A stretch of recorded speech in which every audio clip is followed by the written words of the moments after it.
Hey guys, welcome back to my YouTube video. Now, last video I mentioned cute tank is just low and needs time to refuel, which means epic boys are on the table. Since epic boys are still on the table, I just need a little bit more time for them. We're going to be doing a little bit more of a simple project for this video. I say that when they weren't simple. I ended up making it complicated. It's cold out here. So for this video, I decided to just make something a little cottagecore vibe, a little Studio Ghibli vibe, just these adorable little nature friends that will hopefully give both me and you some good old serotonin, because we all need it. All right, so let's get started. To get this project going, we're gonna need some clay, some foil, and sculpting tools. There we go. That's how we start a video.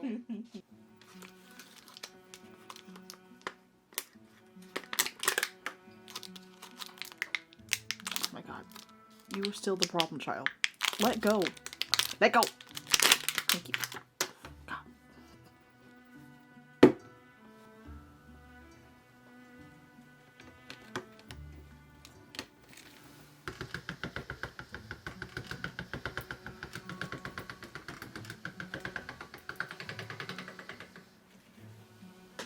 Alright, so first we're grabbing some tin foil, aluminum foil, or good old aluminium foil, and squishing it into what we're gonna call friend shape.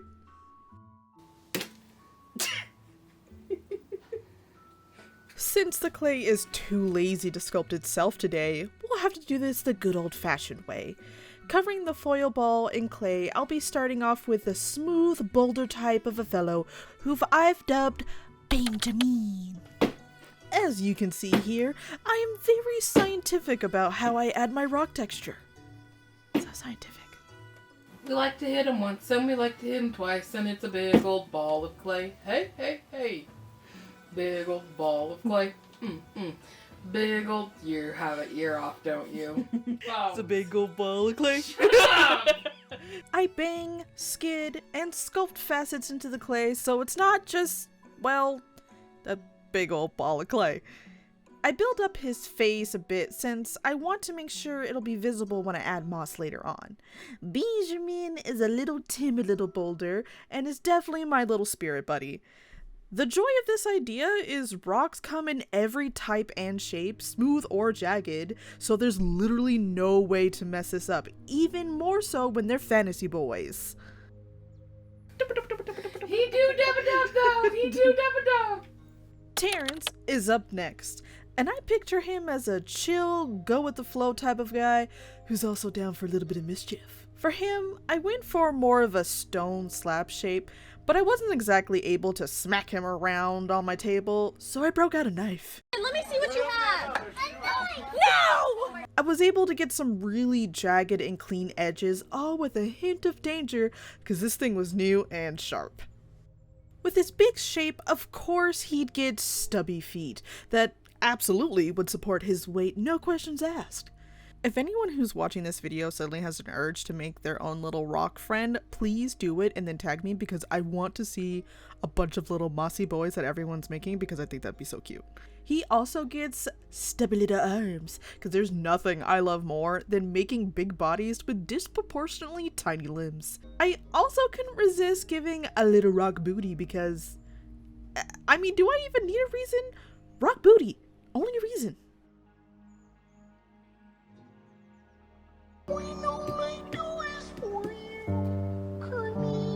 Then we have tall boy Stanley, the awkward as all heck but sweet as can be stone pillar. A big boy like Stanley also needs a bigger knife to get them sweet rock edges, and I went to town with him. Maybe a little carried away, but it was so satisfying, so I don't care. He's so derpy cute being so tall with a tiny itty bitty face.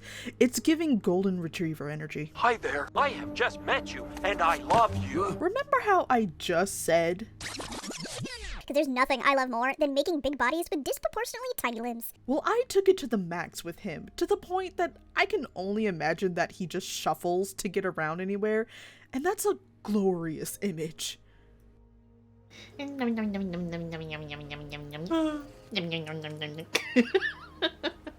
So we got the boulder, stone slab and the pillar. Don't forget Jerry. Jerry, we got Jerry back there. Jerry. Jerry's a tumbled rock who got tumbled too much. Editor Sarah's making her own. This is Jerry. Show him the back end. Jerry got a butt. What I am.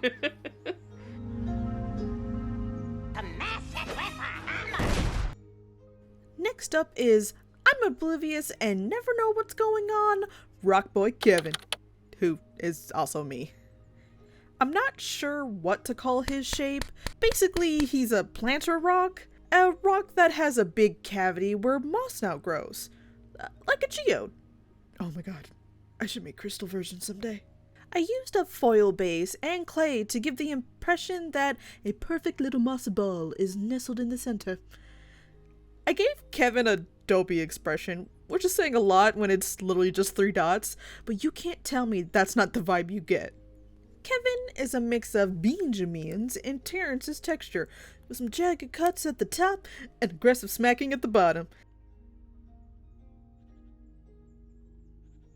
Now, do I have to tell you what kind of feet he got? Stubby nubby ones. I decided the Rock Squad needed some other friends, so when I was done procrastinating, because once again the clay was not making itself into beautiful art, I made what me and editor Sarah have been calling Stump Free. Now, Stump Free is a happy-go-lucky stump and is best friends with Benjamin. Not the most mobile of bunch, but the rest don't mind just hanging out with him. I enjoyed building up the stylized shape for him, especially the wood texture, which just me dragging a dotting tool around willy-nilly, but hey, it looks good, and it just gives that Studio Ghibli whimsical vibe. He definitely has "I'm just happy to be here" expression. I want to hug him. Lastly, we have the motherly red-capped mushroom, Geraldine.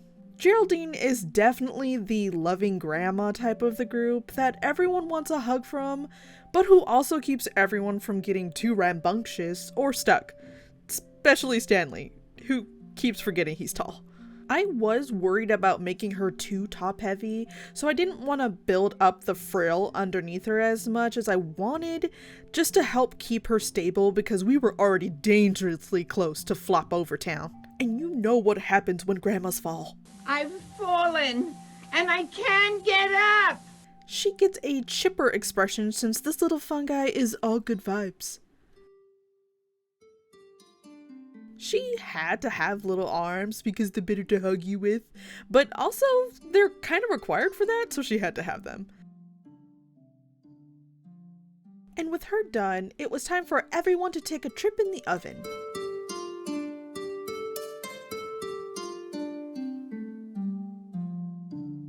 With all of them baked, it's now time for painting.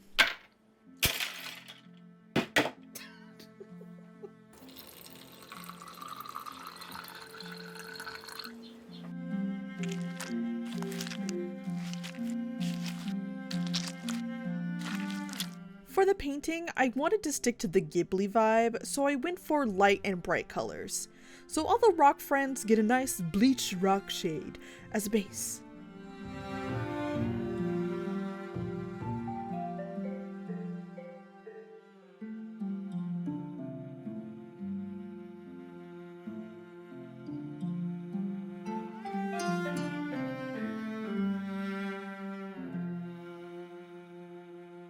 Then everyone gets a nice dark gravel shade for a wash to really bring out the cracks and divots I sculpted.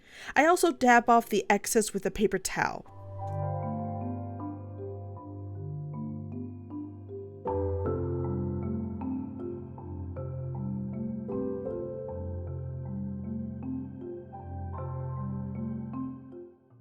I then start the many layers of highlights. First painting all over for general highlights, then using the brightest of my rock shades to just hit the very edges to make them pop.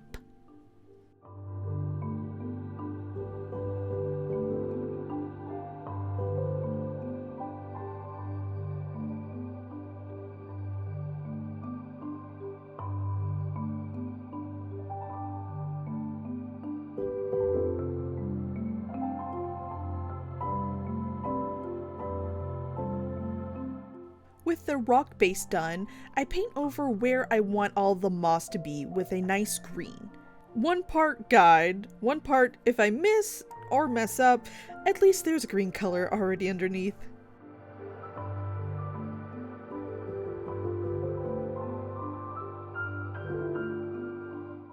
Stumpfree gets a nice dark bark for a base before gradually dry brushing lighter and lighter shades of oak, or maybe pine. Either way you look at it, it's a dry brush to make sure all his woodly details pop. With practice from the mushroom video, I am skilled in the art of mushroom painting, starting with a nice tan for a base, then moving to a deep "Don't eat me" red for the cap. She's gonna eat me! Then dry brushing and a nice, bright fungi white.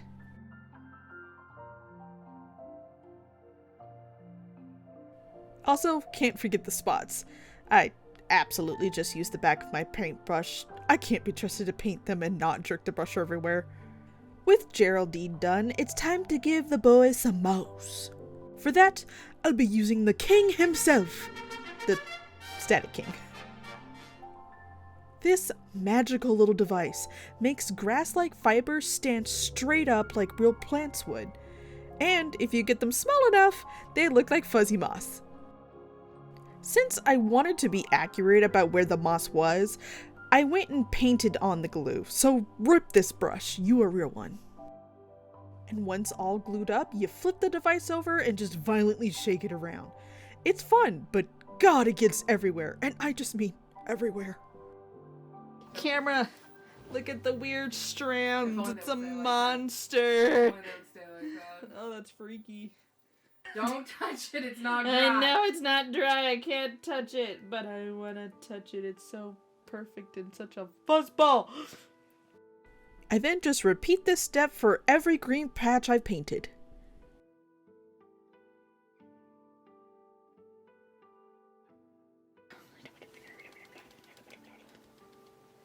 Oh, hey. I forgot to turn it on.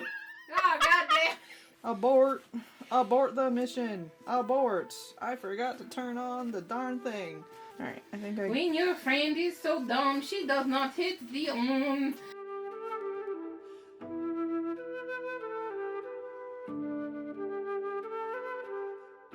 Did you do it? Oh my God, look at you. I'm not worthy.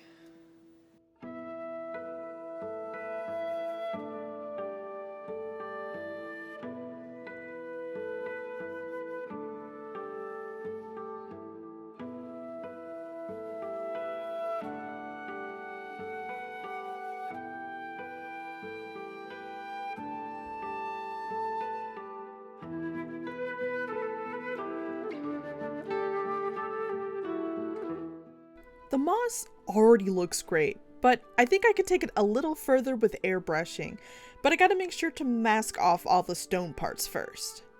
I didn't go too crazy, just a highlight and a shadow to give more hues to the moss and make it a bit more vibrant.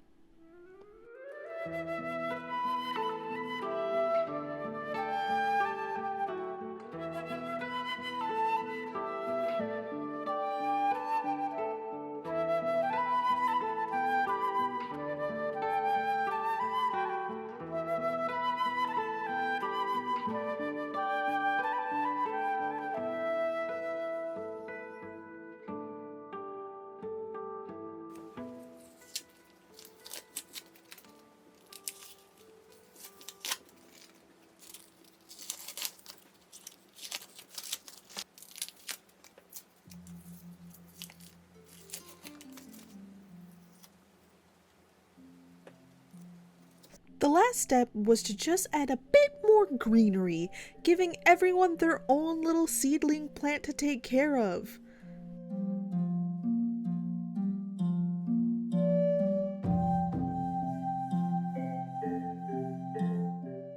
And with that, the nature amigos are done, and we can take a look at the final adorable montage.